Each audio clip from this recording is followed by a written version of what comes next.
Dan smo se zbrali, začeli trenirati, 15. avgusta naj bi se začelo prvenstvo.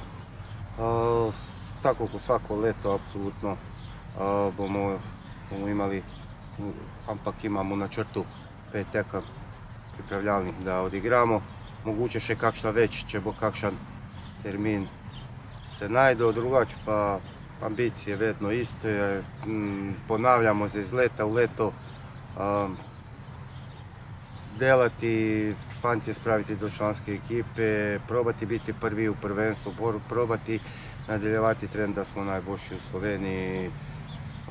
Žal letos zbog korone ni se končalo prvenstvo, ni nam uspelo priti v Ligu prvaka, ampak sigurno su ambicije biti najboljši v Sloveniji i čim veći igralcev pripraviti za člansku ekipu.